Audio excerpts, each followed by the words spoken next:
in Europe. So any civilization in Europe moved north of Switzerland, north of France, into England, into Germany, into the northern countries of Europe. That was his thesis. And by the way, there the power of Europe has remained. Do I think that thesis has a lot of truth to it? Yeah, I think he's probably right.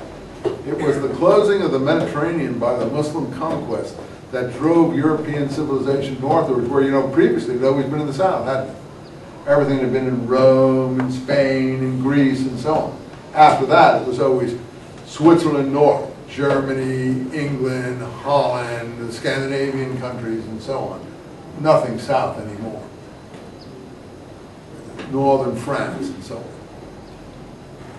In any case, as you see, in this 755 period, where the tribes, Qais tribes in Spain, elected Abd al-Rahman their caliph, and he became Abd al-Rahman I in Spain, the first piece of the great empire fell away. And over the succeeding period of time, other pieces fell away. In 800, Morocco fell away under another local governor who had made himself a dynasty. And after his name was Aghlab, so they were called the Aghlabids. Others in Tunis fell away. What's present-day Tunis? They were called the Fatimids. So you have the Aghlabids in Morocco in the 800s. In Tunis in the 900s, you have the Fatimids. Then the Fatimids, I'll cover this next time, come east to Egypt, conquer Egypt, commemorate their conquest by naming the capital city of Egypt Al-Qahir. Al-Qahir means triumphant. It's the triumph of Fatimid takeover of Egypt in the 900s, which was destroyed by the Crusaders in the 1100-1200s and ultimately gave way to Salah ad-Din, the conqueror of the Crusaders in the 1100-1200 periods in his dynasty. But the Fatimids were very strong in Egypt from around 950, 960 onwards. Why are the Fatimids called the Fatimids? Ah, because they have a pretension. What is their pretension? The name tells it to you all. Who do they have a pretension that they are descended from? The Prophet's family through Fatima, his only daughter, which is why they call themselves Fatimids. So it's a Shiite dynasty in the center of North Africa. The Iraq-Baghdad area was not strong enough to withstand this piecemeal decomposition of its empire by local governors and other people with, causes to claim. So when things were finally said and done, by the time the Crusaders came there in the 1000s and 1100s, the empire had been restricted really to basically Syria, Palestine, and Iraq. And even in the east, the eastern parts, Persia fell away in the 800s to a dynasty called the Buyids. Again, a military dynasty that took over, and they were a Shiite dynasty in Persia. The Shiites were getting the upper hand. They even took Baghdad in the 900s, but they left the caliph, the Abbasid caliph, in control there as a figurehead, and he was backed up by Buyid. I'll cover this more next time. Buyid forces. So there were Shiites propping up the Sunni caliph just for appearance sake.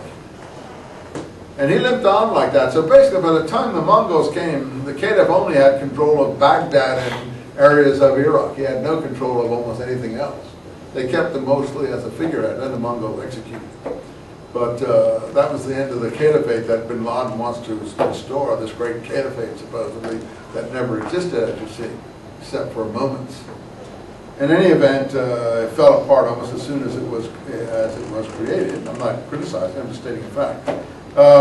So this is just to give you the sweep of what occurred here. So at one point in the Islamic world, when the Fatimids were in control of Egypt, and the Umayyads were in control of Spain, and the Abbasids were in control of Iraq and the neighboring countries, you had three competing caliphates, side by side, operating at the same time. One, an Umayyad caliphate in Spain, 2, an Abbasid caliphate in Iraq, and 3, a Shiite caliphate in Egypt.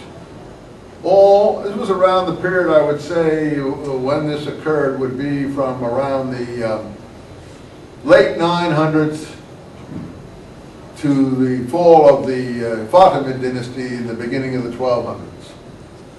If you want to know what happened to after the Fatimids, I'll tell you next time, but it's the Mamluks. The Mamluks are a slave dynasty.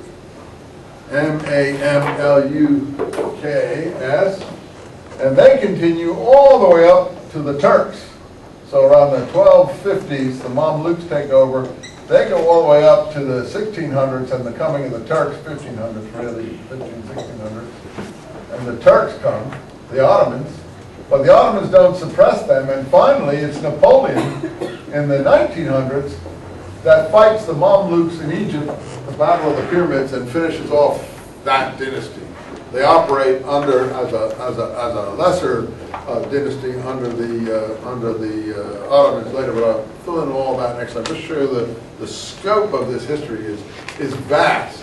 It really is vast. But from about middle 900s to early 1200s, 3 caliphates operating at the same time, all considering themselves Orthodox.